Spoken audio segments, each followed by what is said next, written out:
So here the residual volume we can say that is a measurement by a gas dilution test. It is a gas dilution test.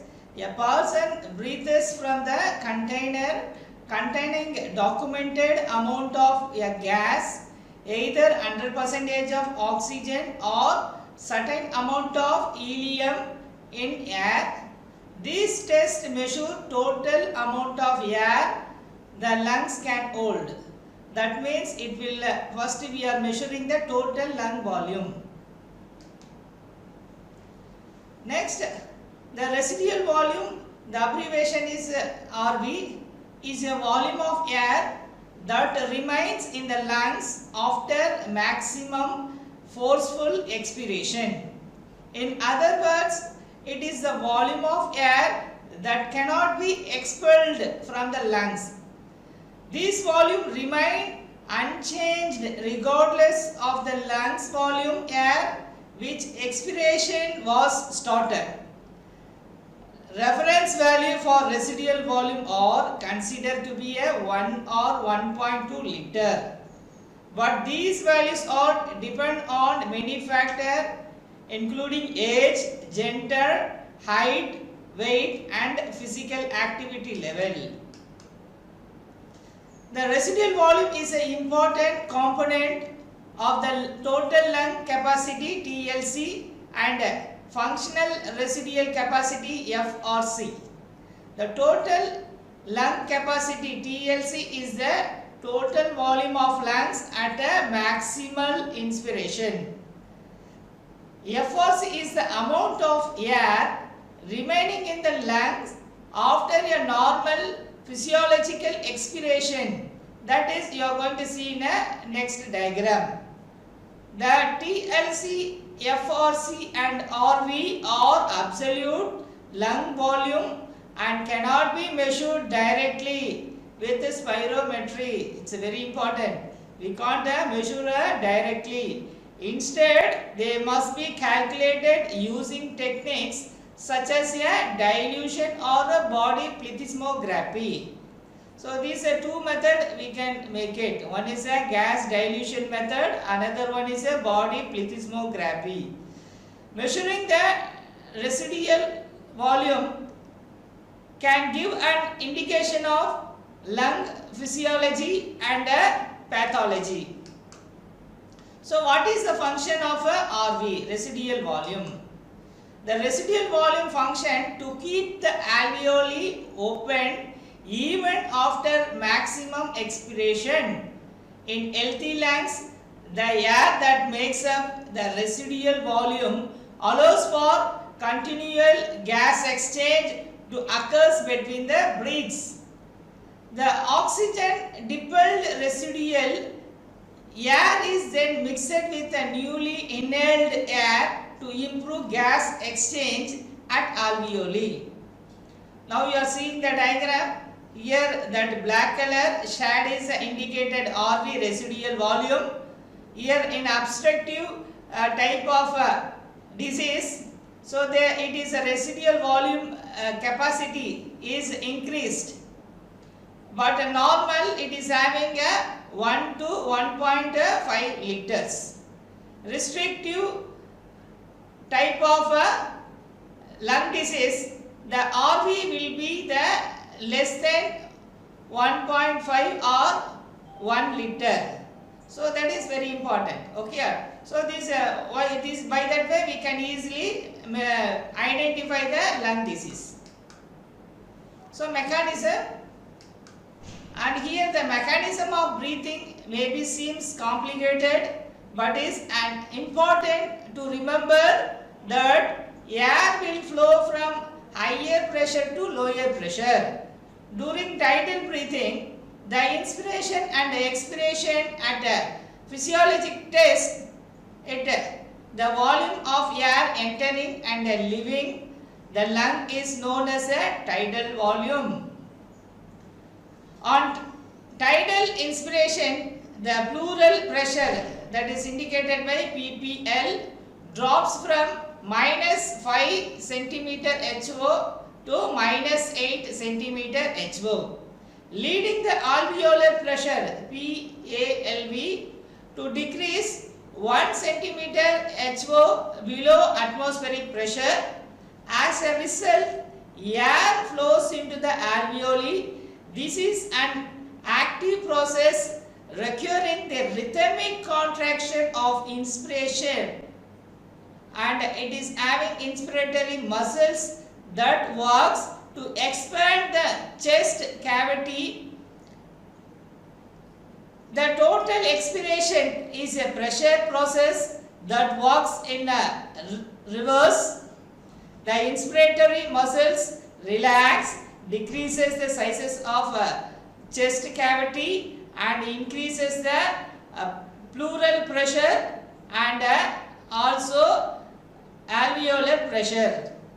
Once the alveolar pressure is greater than the atmospheric pressure, the air is flow out of the lungs. To understand the residual volume, however, it is important to look at the breathing above the tidal limits. That is, breathing at a maximum inspiration and expiration. During this type of breathing, the volume of air entering and leaving the lungs is known as the vital capacity (VC). The VC is composed of tidal volume, expiratory reserve volume and inspiratory reserve volume. The expiratory reserve volume is the volume of air that can be forcefully exhaled after a normal resting expiration, leaving only the RV residual volume in the lungs. So the residual volume in the expiratory muscles and in the chest and abdomen. This increases pulmonary pressure and alveolar pressure above the atmospheric pressure.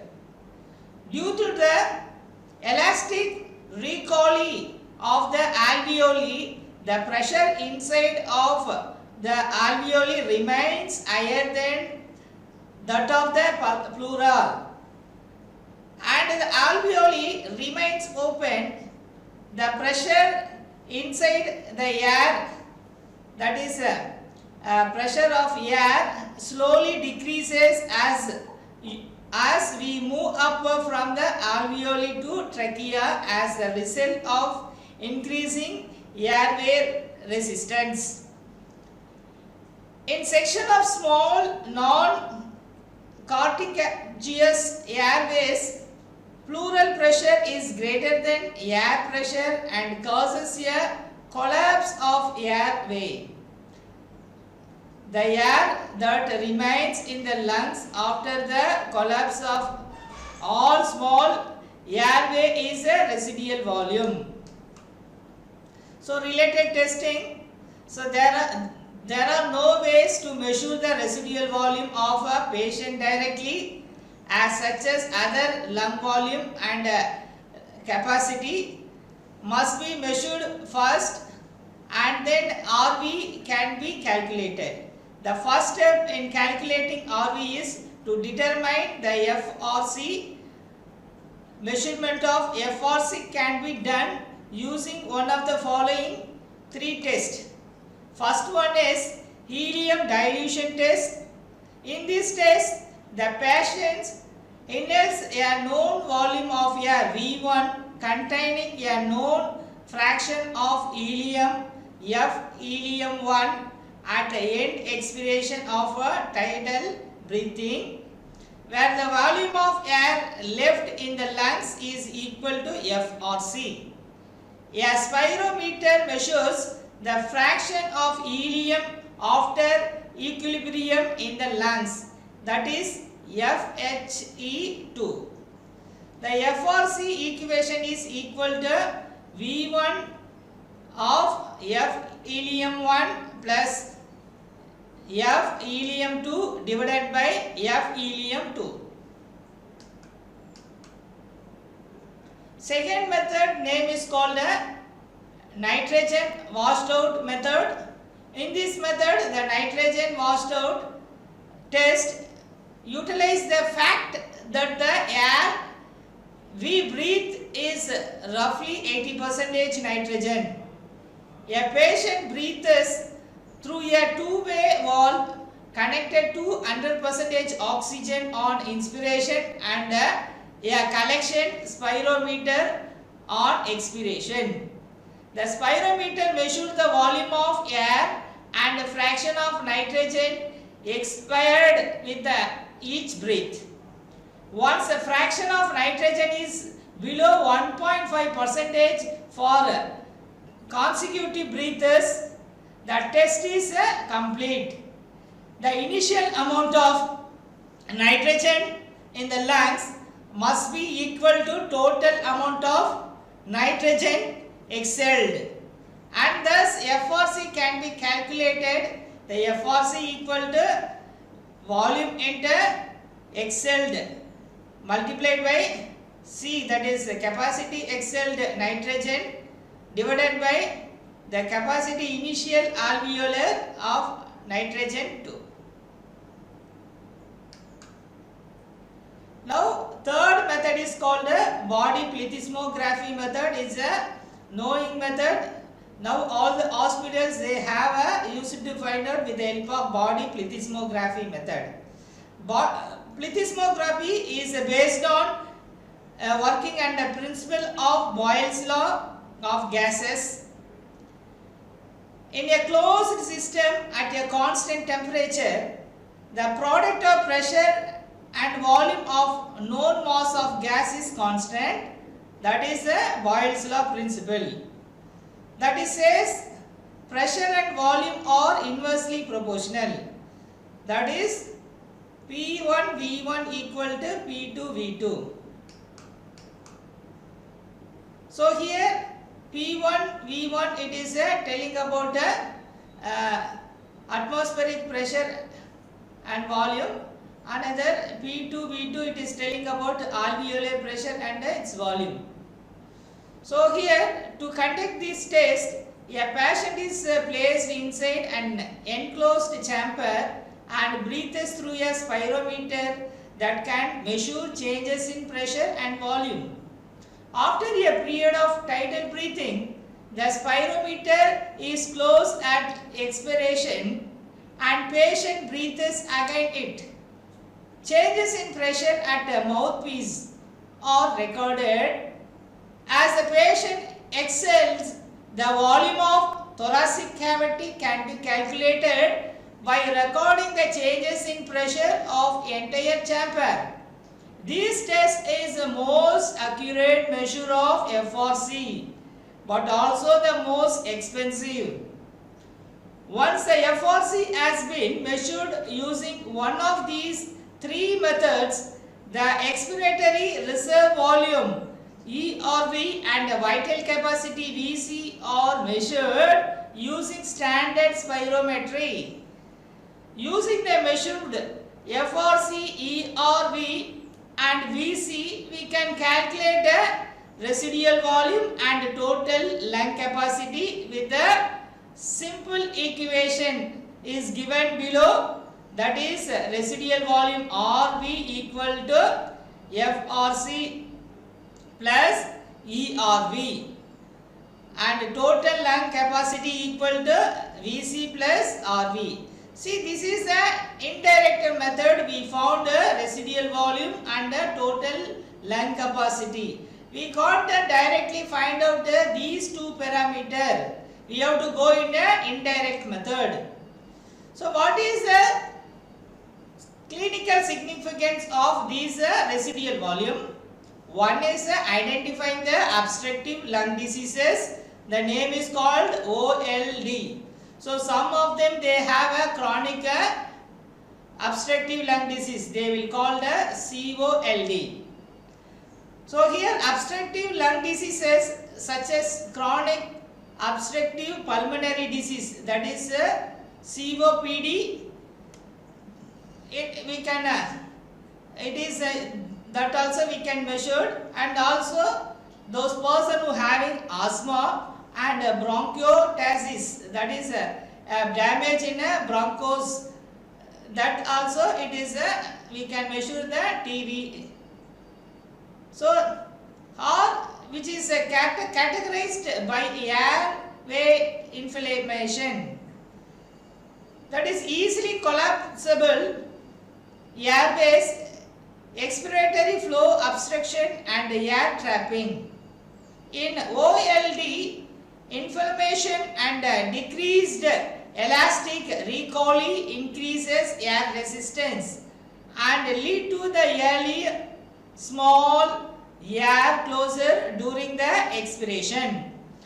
That is, the pleural pressure exceeds the airway pressure earlier, trapping air in the lungs.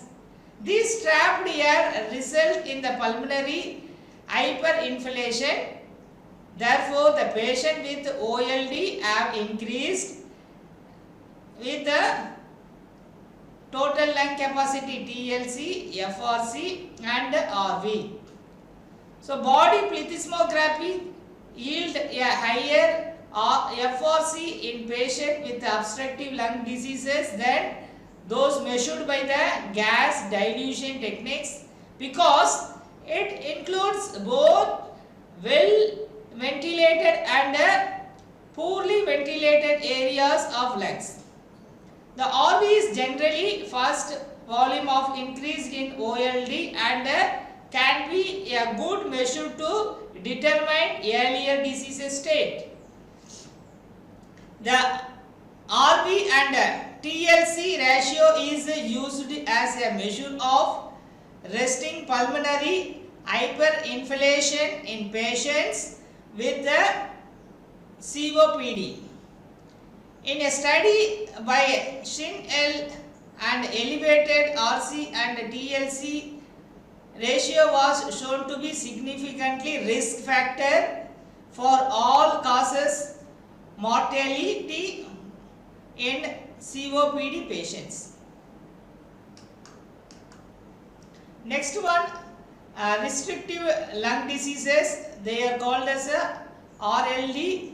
So, RLD also indicated by the measurement of residual volume RV.